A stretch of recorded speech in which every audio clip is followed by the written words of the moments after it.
The classroom was quiet, the kind of silence that makes your heart beat louder. All eyes were on a young black girl standing near her desk, trying not to cry as her hands shook. She had come to school excited, wearing her favorite dress, hoping it would be a normal day. But one harsh voice changed everything. A teacher, known for strict rules and colder looks, stepped forward and crossed a line no child should ever face. In that moment, what should have been a place of learning turned into a scene of deep injustice.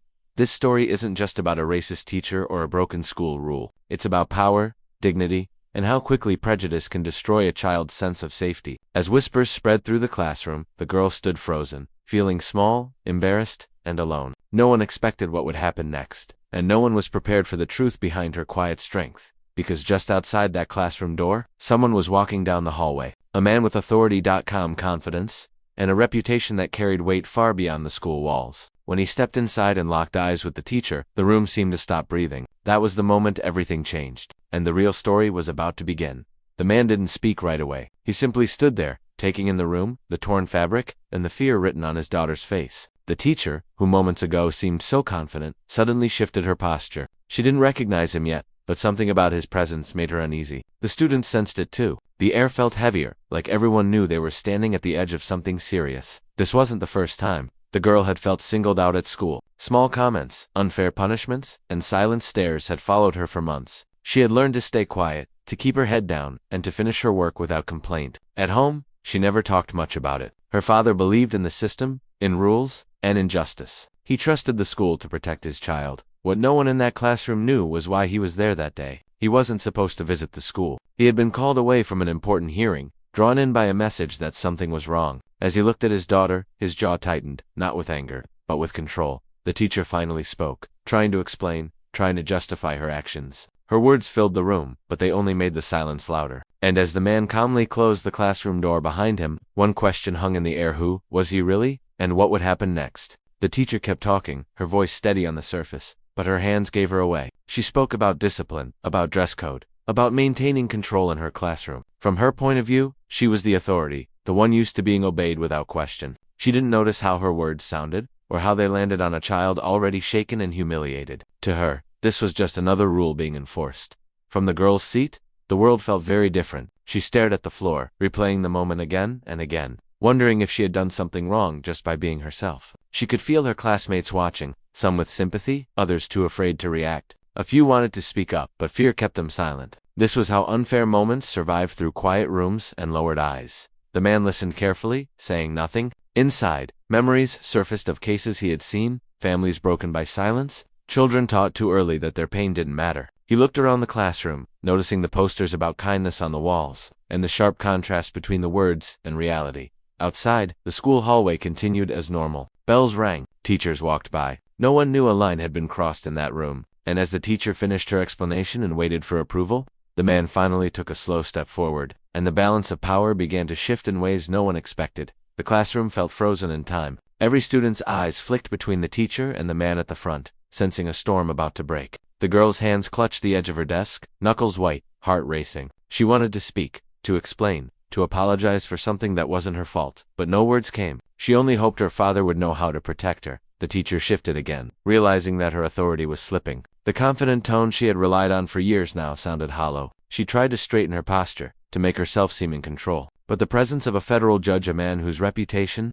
alone could shake courts and classrooms alike, was a weight she couldn't bear. Her eyes darted nervously toward the door, wondering if help might arrive, or if she was already trapped by her own actions. Outside the walls of the classroom, life carried on, oblivious. Hallway chatter, the distant slam of lockers, and footsteps echoed faintly, contrasting with the charged silence inside. Every second stretched longer, filled with unspoken tension. The girls' classmates shifted in their seats, some leaning forward, some shrinking back. Sensing the gravity of what was unfolding, the man's gaze softened as he looked at his daughter, then hardened as it met the teacher's. No words had been exchanged yet, but the message was clear. Something monumental was about to happen. The air seemed to pulse, every breath sharp with anticipation. As the moment teetered on the edge, waiting for the first move that would tip everything into the unknown, just as the tension in the classroom reached a breaking point, the door creaked open again. This time, it wasn't another teacher or student, it was the principal, her face pale, eyes wide with shock. She had clearly heard the commotion from down the hall, and now she stood frozen, caught between authority and disbelief. Whispers spread like wildfire. and the students felt the shift immediately. What had already been a charged moment had just doubled in intensity. The teacher's composure cracked further. She stepped back, her voice faltering, as the principal's gaze swept across the room, landing on the torn dress and the girl's trembling hands. Suddenly, the situation escalated beyond the personal confrontation. It had now become a school-wide issue, one that could not be contained. The classroom felt smaller, the walls closing in, as if everyone inside could sense that this moment would not be forgotten. The girl looked between her father and the principal, realizing the adults in the room were grappling with more than just rules. They were confronting the weight of injustice, reputation, and accountability. And then, almost as if the universe had timed it, a phone vibrated sharply on the teacher's desk. A message appeared on the screen that made her eyes widen in panic. Now, the stakes were higher than ever. Secrets were about to surface, loyalties tested, and the balance of power was shifting in ways no one in the room could have anticipated. The climax was closer than anyone realized, and every heartbeat in that classroom carried the tension of what was about to erupt. The room went utterly silent as the teacher's phone buzzed again, this time revealing a message that made her face drain of color. It was a video one of the students had captured the moment she tore the girl's dress. There was no hiding, no explanation that could undo what had been done. The principal's eyes narrowed, and the classroom seemed to shrink under the weight of accountability. The father stepped forward, his voice calm but firm, each word deliberate. He reminded the teacher that her actions weren't just unprofessional, they were illegal and morally wrong. The power in the room shifted completely. The students watched in awe as the teacher's confident facade crumbled under the combined authority of a federal judge and the school leadership. For the first time, the girl felt a weight lift off her shoulders. She realized she wasn't alone, that justice could come even when fear seemed overwhelming. But just as the tension seemed to resolve, the principal spoke in a low, measured tone, revealing that the teacher had a history of similar incidents at other schools, something that had gone unreported until now. Gasps filled the room. Suddenly, this wasn't just one classroom issue. It was part of a larger problem. The girl's father made a quick decision, ensuring the teacher would face full investigation, while also promising his daughter that her voice mattered. The classroom exhaled collectively, relief mixing with astonishment. And in the quiet aftermath, the students understood something profound. Courage, when supported, could change the course of injustice, and sometimes, the truth is bigger than anyone ever expects.